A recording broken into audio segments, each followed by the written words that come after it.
जय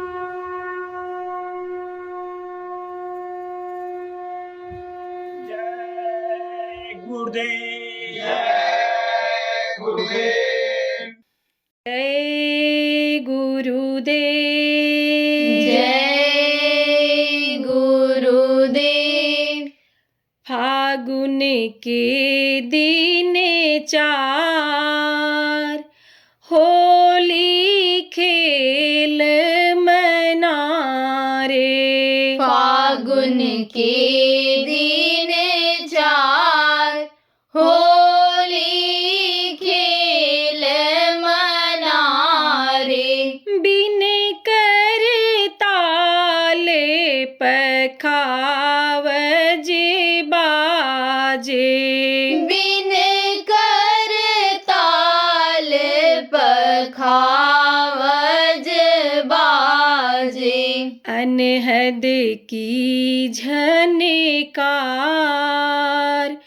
होली खेल मनारे।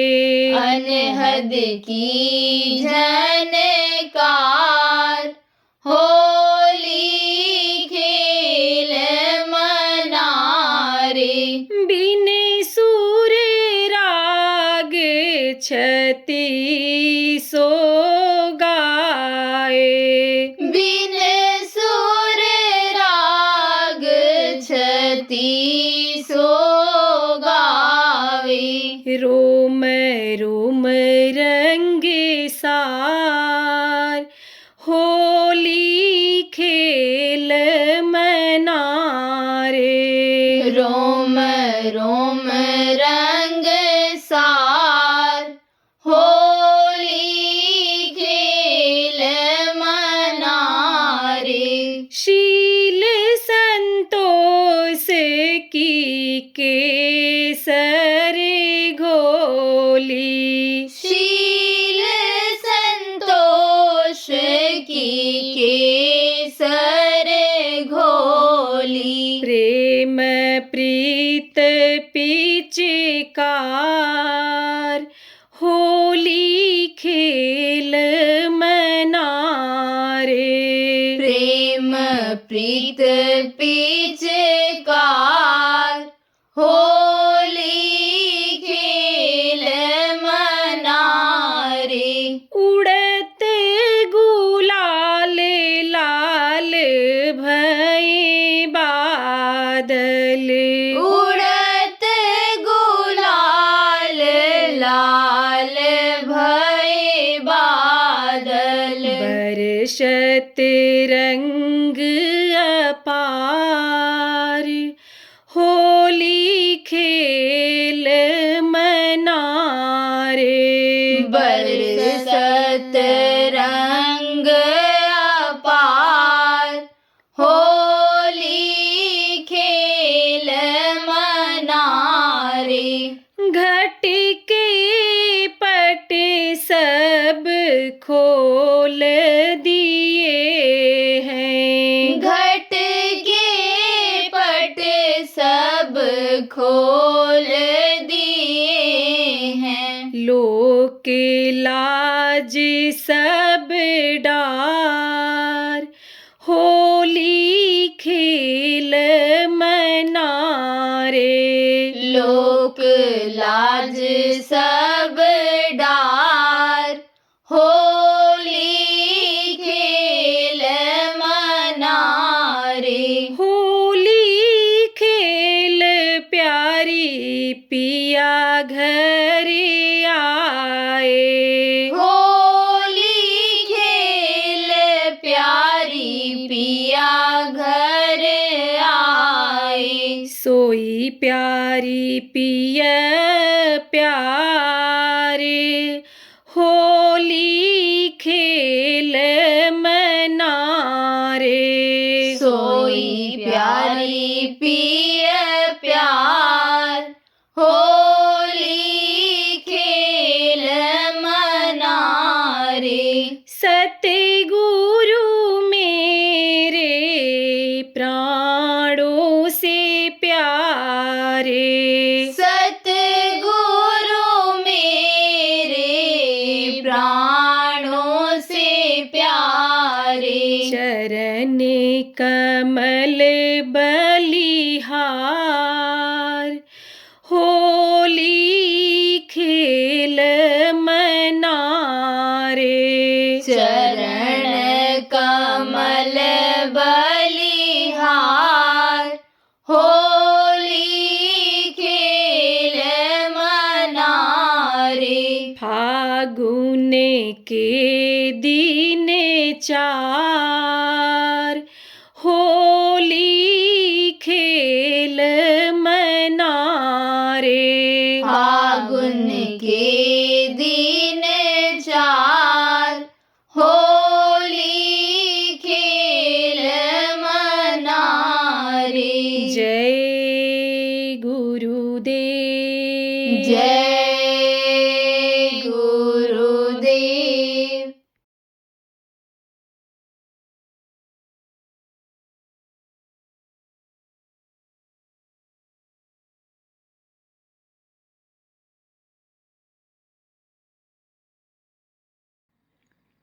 होली का कार्यक्रम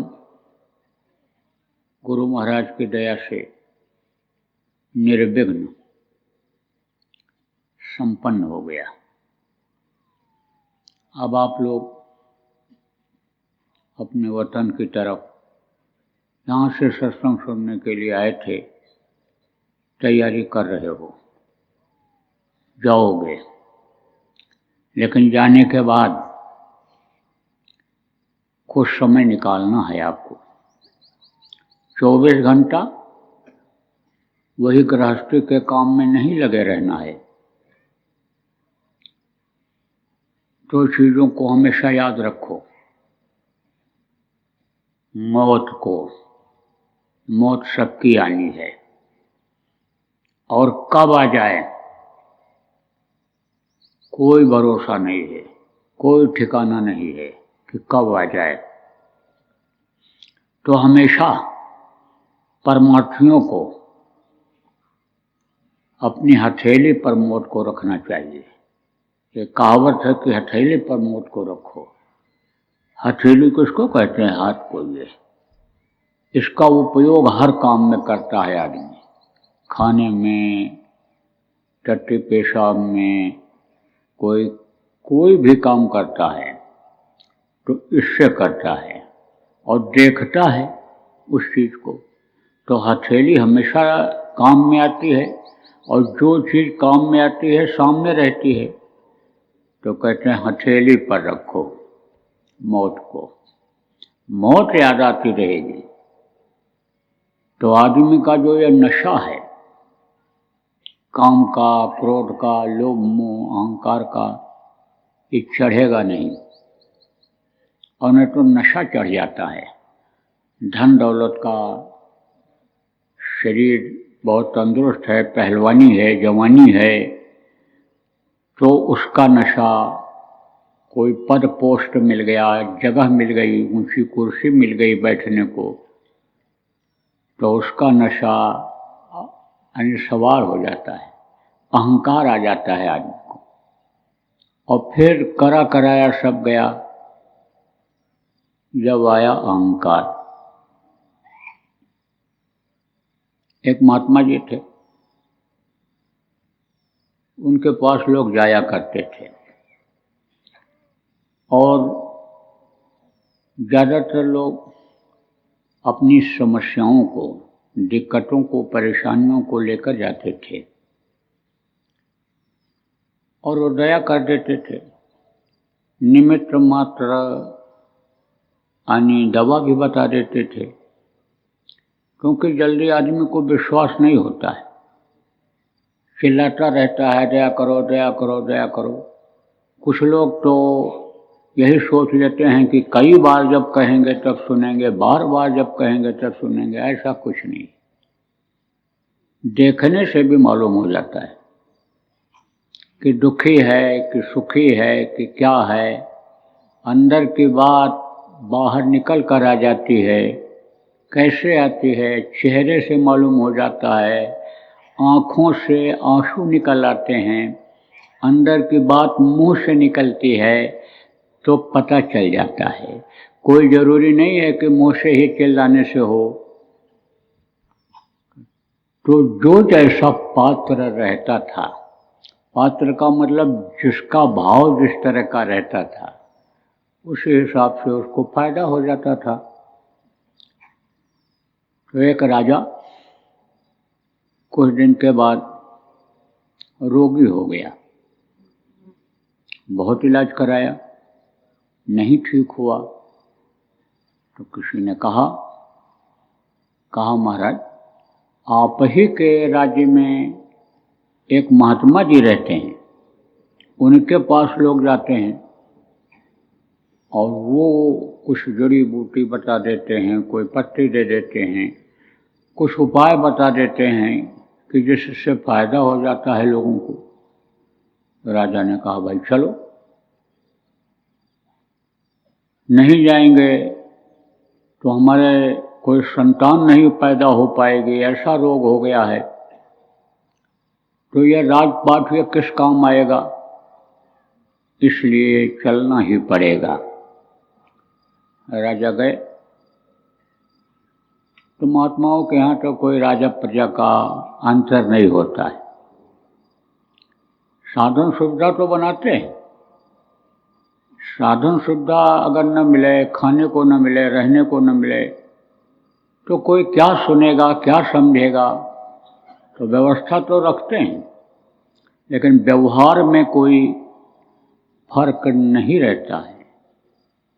जीवात्मा को देखने वाले शरीर को नहीं देखते हैं, उसके कपड़े को नहीं देखते हैं, धन दौलत से उनको मतलब नहीं होता है।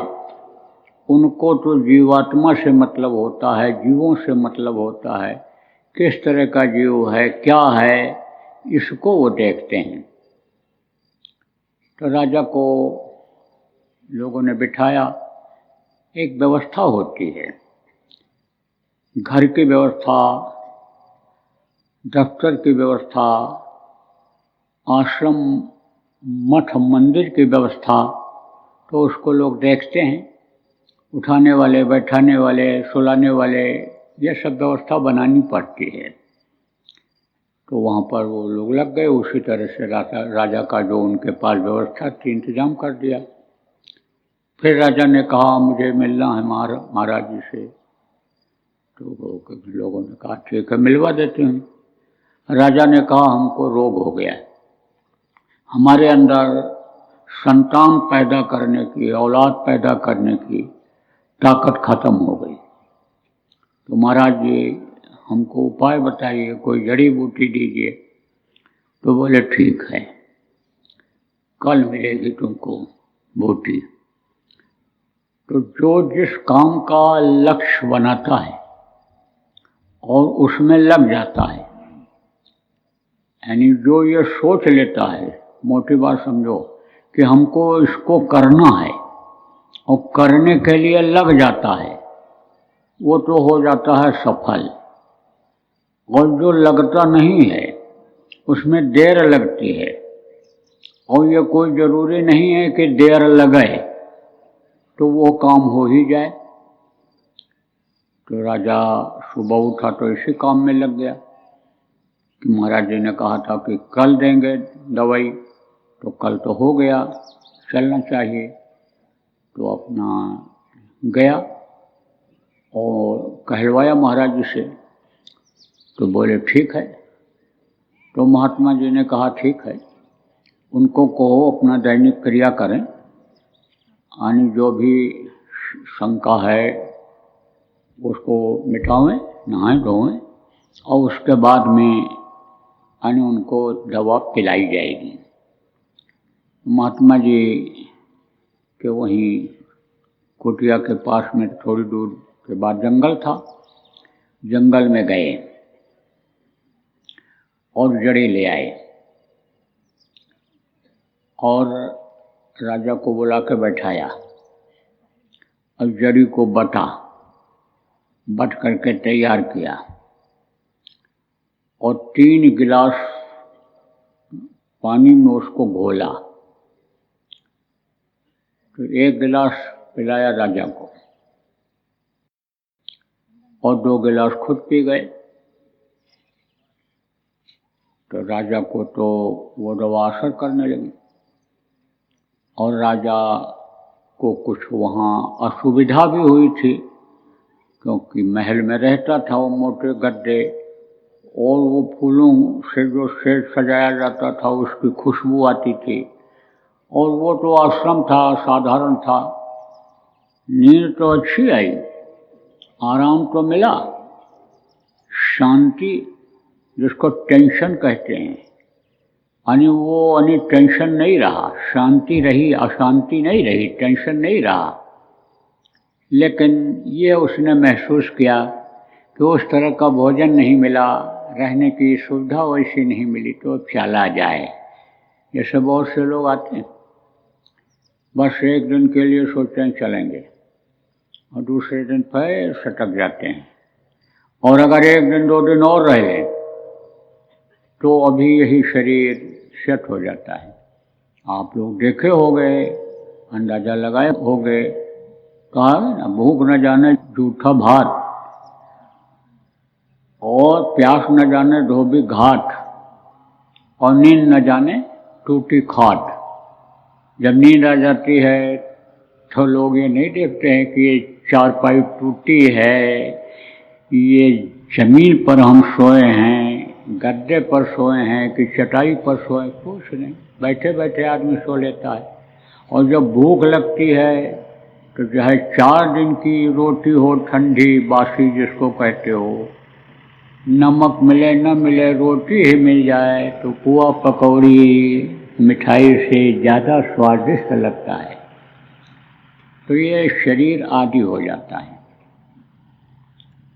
तो आप समझो प्रेमियों कि राजा ने इजाज़त मांग लिया। महात्मा जी ने भी कहा जाने दो, कोई बात नहीं, चल दिया। अब दवा नशा करने लग गई।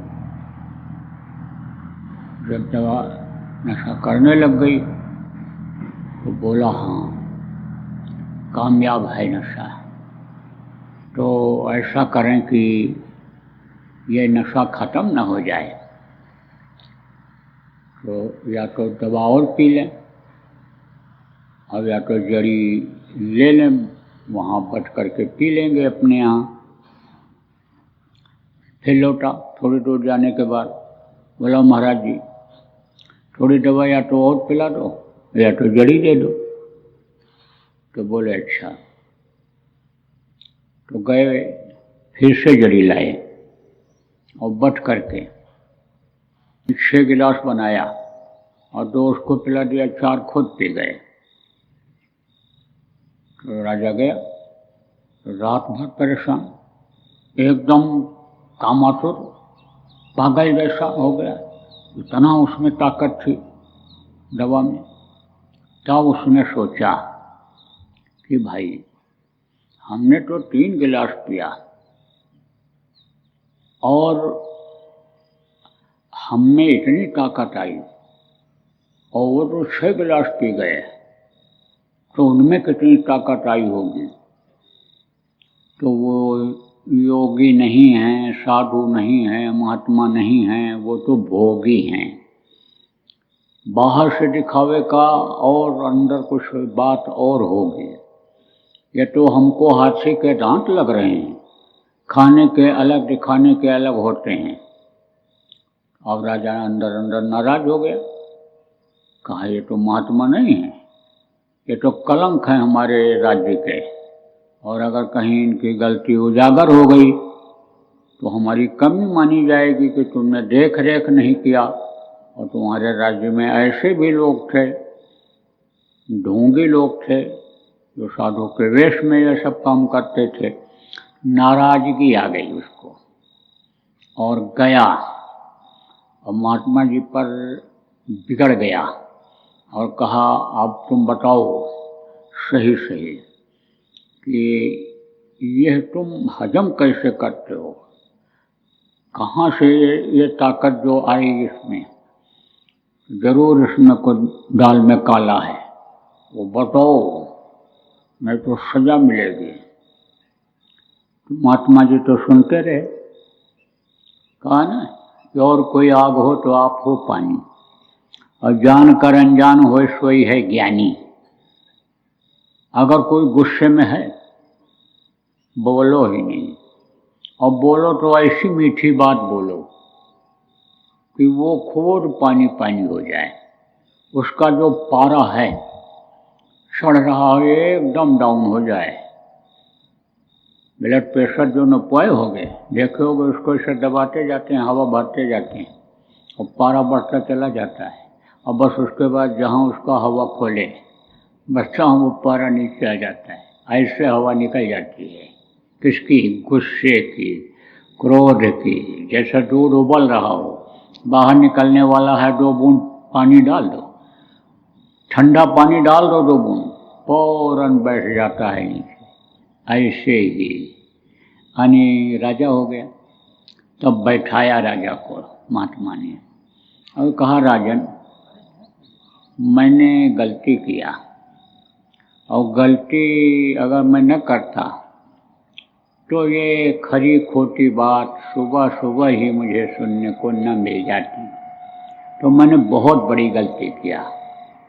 तो वो राजा बोला, हाँ वही गलती तो हम जानने आए हैं, उसी का तो हम पता लगाने आए हैं कि गलती किया कि गलती बराबर करते आ रहे हो, क्या गलती किया ये बताओ। तो महात्मा जी ने कहा मैंने दवा आपको पिलाई, मेरी दवा बेकार चली गई। बोला, दवा बेकार कैसे चली गई? इतनी असरदार दवा बेकार कहाँ गई? बोले, बेकार चली गई। आज के 8वें दिन तो तुमको मर जाना है। तो मैं किसी अगर उम्र दराज यानी जिसकी उम्र ज़्यादा है उसको अगर पिलाया होता तो कुछ दिन तक इस दवा का उसके ऊपर असर रहता और मेरी मेहनत बेकार न जाती, मेरी मेहनत सफल होती। तो मैंने ये गलती किया कि तुमको ये दवा पिला दिया। राजा बोला, है? बोले, सही बात है, बिल्कुल सही बात है, आज के 8वें दिन तुमको खत्म हो जाना है। और सारा नशा उतर गया उसका, सारा नशा वहीं उतर गया। मुझे मर जाना है, मुझे अब नहीं रहना है दुनिया में। हाय, मेरे राज्य का क्या होगा, मेरी बीवी का, रानी का क्या होगा, कौन देखेगा, कौन संभालेगा, क्या करेगा? एकदम ठंडा पड़ गया। फिर हाथ जोड़ा, चरणों पर गिरा, कहा, महाराज आप बताओ अब हमको क्या करना चाहिए 8 दिन के अंदर? 8 दिन में हम क्या कर लें कि हमको कबीर गुरु की भगत बिन राजा गधा होए, माटी लादे कुम्हार का, घास न डारे कोए। उसको मालूम था कि राजा लोगों को ज़्यादातर यानी सजा भोगनी ही पड़ती है, नरकों में ही जाना पड़ता है, क्योंकि उनके कर्म गंदे हो जाते हैं, खान पान चाल चलन खराब हो जाता है। मेहनत की कमाई खाने वाले की बुद्धि सही रहती है, लेकिन जो प्रजा का धन मार करके, काट करके, घसीट करके, दुख दे करके उनके कर्मचारी लाते हैं और उसको खाते हैं, उससे ऐश आराम करते हैं, उसकी सजा तो भोगनी ही पड़ती है।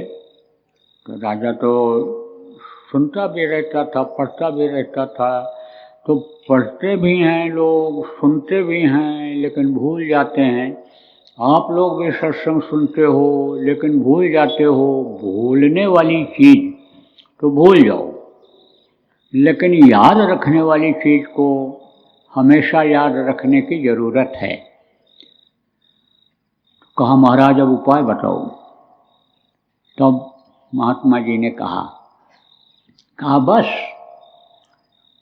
नशा उतर गया, मौत को सुनते ही सारा नशा तुम्हारा उतर गया। अरे राजा, मैं तो मौत को हमेशा हथेली पर रखता हूँ।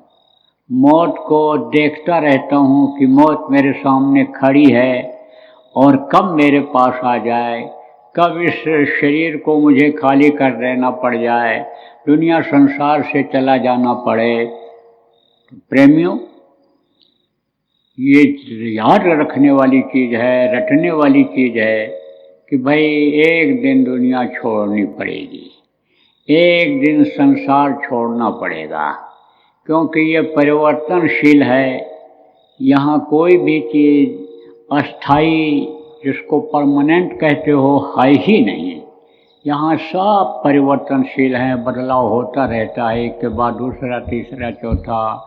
ऋतुएं बदलती हैं, ठंडी गई, देखो गर्मी आ गई, गर्मी जाएगी, बरसात आ गई, देखो रात थी, दिन आ गया, दिन खत्म होगा, रात आ जाएगी, अभी सुबह है फिर दोपहर हो जाएगा।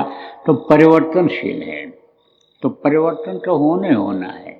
शरीर को तो छोड़ना है।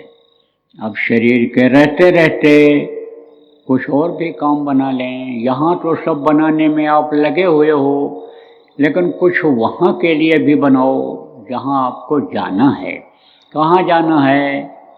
आप ये समझो अपने घर जाना है, अपने लोक जाना है, जिसका रास्ता भी मिल गया, मदद करने वाले हमारे गुरु महाराज जैसे समर्थ मिल गए। तो अब आप समझो कि आप अपना लक्ष्य बनाओ। लक्ष्य किसको कहते हैं?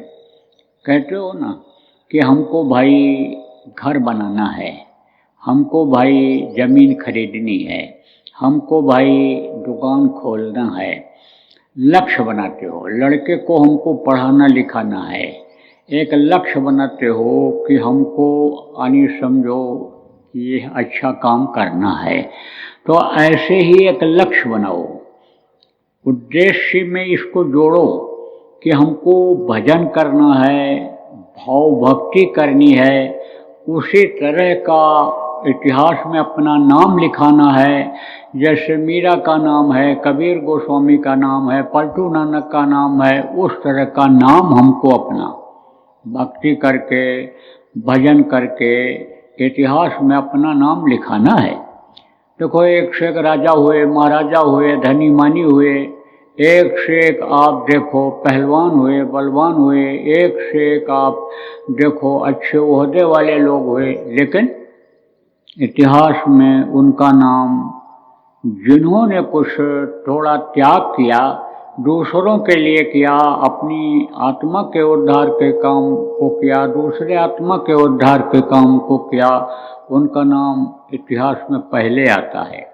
और इतिहास में नाम ही नहीं आता है, उनकी स्टैचू, जिनको मूर्ति कहते हो, जगह जगह मूर्ति बनी हुई है, लोग उनकी पूजा करते हैं। तो मरने के बाद कहते हैं कोई चीज़ कोई देखने नहीं आता है। लेकिन यह है कि आप जिस नाम के लिए यानी गृहस्थी को बढ़ाते हो, आपका नाम तो थोड़ा भी त्याग करोगे तो उससे ज़्यादा हो जाएगा। तो न तो घर त्यागना है, न बच्चों को छोड़ना है, न दुकान दफ्तर का काम जो करते हो, खेती का, मजदूरी का, उसको त्यागना है। आपको थोड़ा समय निकालना है। उस वक्त पर यानी समझो कि गृहस्थी को त्यागना है। 22 घंटा गृहस्थी के काम में मन लगाए रहो, गृहस्थी का काम करो, और 2 घंटा आप अपना मन सुमिरन में, ध्यान में, भजन में लगाओ, कि जिससे आपका काम बन जाए, आपका नाम बन जाए, आपको लोग याद करें। देखो, हम लोगों को जिन लोगों ने नामदान दिलाया, आज उनकी भी याद आती है। वो तो दुनिया संसार से चले गए, लेकिन कभी जब याद आती है तो समझो कि उनको धन्यवाद देता हूँ कि देखो, इनकी प्रेरणा से, इनके समझाने से, इनके लग जाने से यानी हमको गुरु मिल गए। ऐसे गुरु मिल गए, समर्थ गुरु मिल गए कि जिन्होंने सब कुछ दे दिया, कोई चीज़ की कमी न तो दुनिया की महसूस हो रही है और न आने समझो कि कोई अशांति वाली बात है, तो अब आप ये समझो प्रेमियों, ऐसे गुरु से मिलवा दिया। और गुरु के पास सेवा करने में जिन लोगों ने मदद किया, जिन लोगों ने सहयोग किया, जिन लोगों ने काम सिखाया, उनकी भी याद आती है, उनको भी अंदर अंदर धन्यवाद देता हूँ कि देखो वो लोग अगर थोड़ा सहयोग न करते तो गुरु के पास रह ही नहीं सकता था, वहाँ पर रहना तो बड़ा कठिन था। आप ये समझो, कहते हैं साध कहावत कठिन है ज्यों खाने की धार, तलवार होती है, तलवार की धार पर चलना और संतों के पास रहना एक जैसा उदाहरण दिया गया है। कहते हैं कि साहब की अगाड़ी और घोड़े के पिछाड़ी बहुत होशियार रहना चाहिए। तो कहते हैं घोड़े के पिछाड़ी अगर होशियार न रहो तो पैर मार देगा, और साहब के सामने रहो, कोई भी गलती, अधिकारी के सामने रहो, कोई भी गलती अगर हुई तो एक्शन ले लेगा, उस पर कार्रवाई कर देगा। और संतों के चारों तरफ बहुत होशियार रहना पड़ता है। तो बगैर सीखे, बगैर समझे, समझो वहाँ पर जल्दी कोई रह नहीं सकता है, तो सीखना पड़ता है।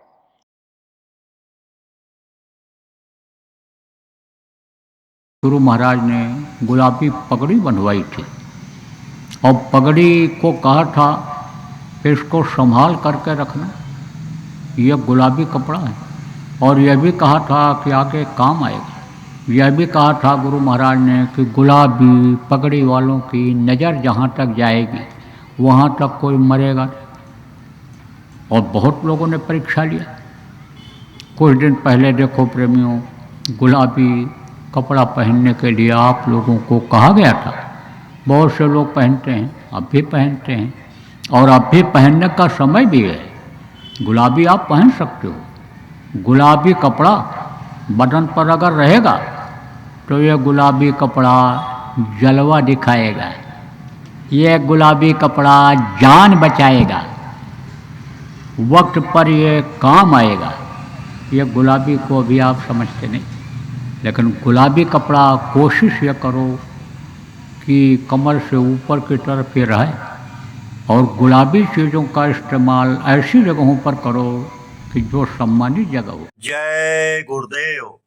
सरकारी व गैर सरकारी अनुदान के लिए बिना सत्संगियों के सहयोग द्वारा जनहित के कार्यों में लगी हुई बाबा जय गुरुदेव धर्म विकास संस्था का मुख्यालय पिंगलेश्वर रेलवे स्टेशन के सामने मक्सी रोड, उज्जैन, मध्य प्रदेश में है। यहाँ पर सत्संग व नामदान का कार्यक्रम होता रहता है। अतः आप श्रोताओं से अनुरोध है कि बाबा उमाकांत जी महाराज के आश्रम उज्जैन एक बार परिवार सहित जरूर पधारिएगा। जय गुरुदेव। आपके सुझाव के लिए व्हाट्सएप नंबर 9575600700। जय गुरुदेव। जय गुरुदेव। बोलो जय गुरुदेव। जय गुरुदेव। जय गुरुदेव। जय गुरुदेव। जय जय गुरुदेव।